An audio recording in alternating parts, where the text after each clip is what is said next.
이사야 50장 11절을 한번 펴보십시오. 제가 읽어드리겠습니다. 불을 붙여 그 불꽃에 둘러싸인 너희 모두는 보라. 너희 불빛 가운데서와 너희가 불 붙인 불꽃 가운데서 걸으라. 이것이 너희가 내 손에서 얻을 것이니 너희가 슬픔 가운데 누우리라. 한글 킹 제임스 성경입니다. 선뜻 뜻이 와닿지가 않죠. 이거를 읽고 뜻이 금방 이해된다면 참 희귀한 사람입니다. 개역 개정 한번 보겠습니다. 보라, 너희 모두 불을 피우며 횃불을 둘러띈 자여, 너희가 너희 불꽃 가운데로, 너희가 피운 횃불 가운데로 들어갈지어다. 너희가 내 손에서 얻을 것은 이러하니 곧 너희가 고통에 눕게 되리라. 이 말씀도 알듯 말듯 합니다. 세번역 제가 한번 찾아봤거든요.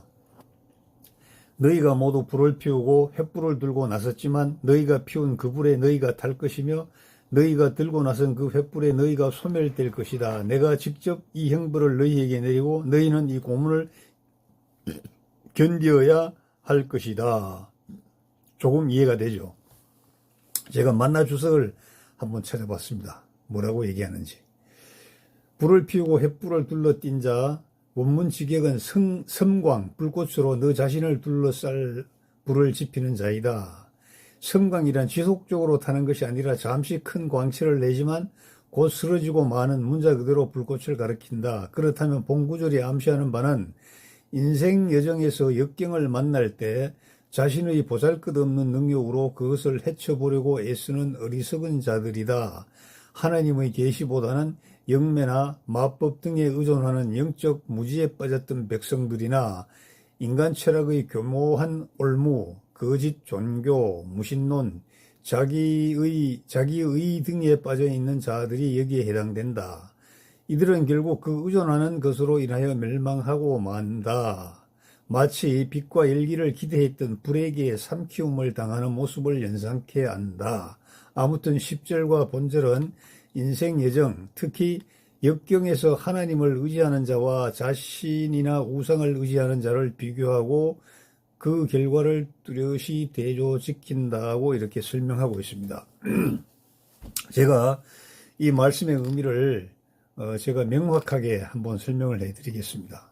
첫째, 자기 방식의 빛을 피우는 사람들은요, 하나님 대신에 스스로 불을 피워 길을 밝히려는 사람입니다. 즉 자기 지혜, 자기 힘, 자기 생각으로 모든 문제를 해결하려는 자들을 말하죠. 당시 이스라엘은 하나님 말씀보다 인간의 지혜, 외교, 자기 계획을 의지했다는 겁니다.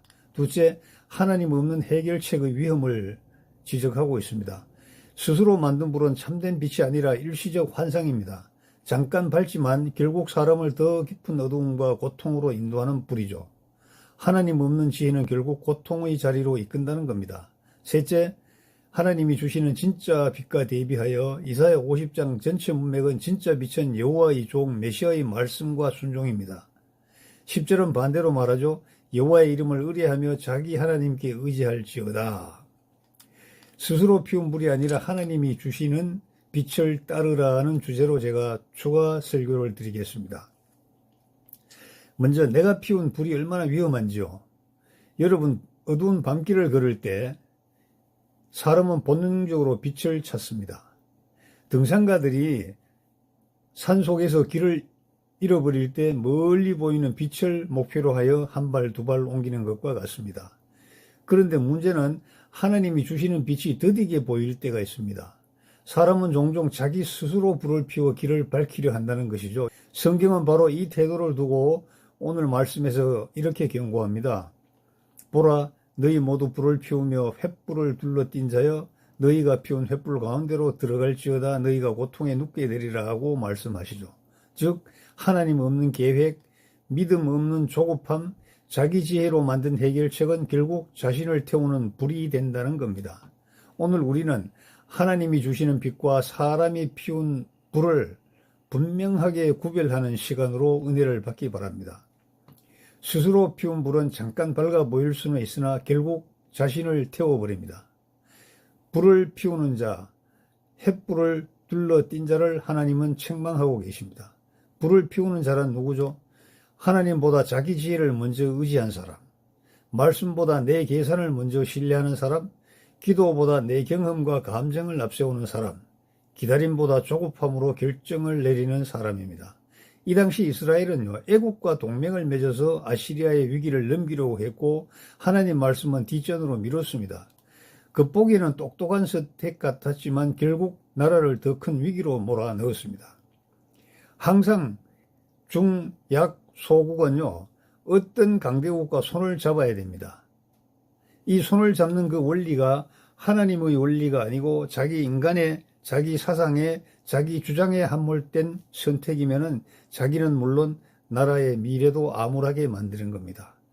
우리 한반도의 역사가 늘 그랬습니다.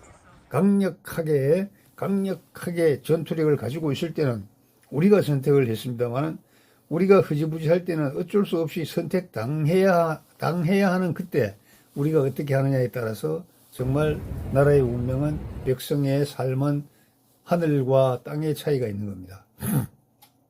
애국과 동맹을 맺어 위기를 넘기려고 했고 하나님 말씀을 뒤로 미뤘는데 겉보기에는 똑똑한 선택 같지만 결국 나라를 더 큰 위기로 몰아넣는 어리석은 선택이 되고 말았습니다. 오늘 우리의 모습도 같죠. 기도보다 내 감정대로 말해버리고 말씀보다 내 판단이 맞다고 생각하고 하나님보다 은행 잔고를 더 신뢰하고 관계 문제를 말씀으로 풀지 않고 감정의 불을 켜버리고 자녀 문제도 기도보다는 잔소리의 불을 더 높여버리고 우리는 끊임없이 이렇게 자기 방식의 불을 피웁니다. 그러나 하나님은 분명히 말씀하시죠. 너희가 피운 불 가운데로 들어갈 것이다. 즉 내가 만든 불 속에 내가 들어가 고통을 받는다는 뜻입니다. 조급한 결정이 문제를 만들고 감정의 불이 관계를 불태워버리고 욕심의 불이 가정을 힘들게 하고 교만의 불이 영혼을 말라가게 하는 겁니다. 하나님이 주시는 빛은 때로 더디지만 가장 안전한 빛입니다. 이사야 50장의 중심 주제는 메시아의 음성을 따르는 자 빛 가운데 걷는다인 거죠. 50장 10절 여호와의 이름을 의뢰하며 자기 하나님께 의지할지어다. 하나님이 주시는 빛은 금방 번쩍이며 길을 보여주는 자동차 헤드라이트 같은 빛이 아닙니다. 하나님이 주시는 빛은 한 걸음 한 걸음 앞만 비추는 등불입니다. 그래서 우리는 어떻게 해야죠? 기다려야죠. 순종해야죠. 기도해야죠. 말씀을 붙들고 걸어야 하는 것입니다. 그런데 사노라면 하나님이 내 길을 비춰주지 않는다라고 느껴지는 때가 있습니다. 그러나 그것은 하나님이 침묵하시는 것이 아닙니다. 너는 내 빛을 기다릴 수 있느냐? 너는 내게 의지할 수 있느냐? 준비시키고 선택의 시간입니다. 하나님의 빛은 늦어 보일 뿐 가장 정확한 데 온다는 겁니다. 믿음의 길은 조급함이 아니라 인도받는 길입니다. 믿음의 사람은 자기 불을 절대 켜지 않습니다. 하나님이 불을 켜주실 때까지 기다립니다. 자기 불을 피우지 않고 하나님이 주시는 빛을 기다리는 사람들 몇 사람 찾아볼까요? 아브라함 보십시오. 자기 방식으로 이스마엘을 낳았을 때 그 불은 가장에 큰 고통이 되었죠.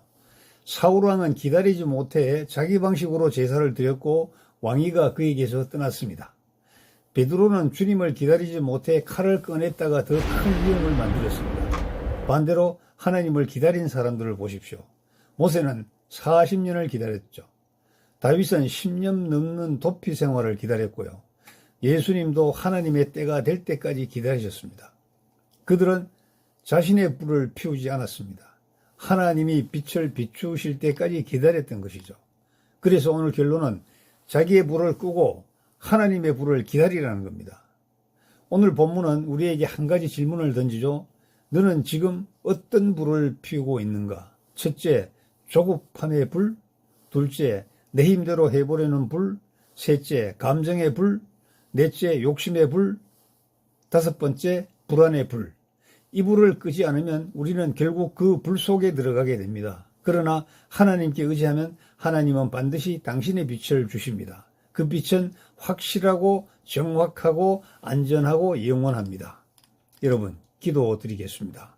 주님, 우리가 스스로 불을 피워 살지 않게 하시고 하나님이 비추시는 빛, 하나님의 말씀, 하나님의 인도, 하나님의 때를 기다릴 줄 아는 믿음을 주옵소서. 조급함을 버리고 내 지혜를 내려놓고 말씀과 기도로 걸어가게 하옵소서. 예수님 이름으로 기도합니다. 아멘.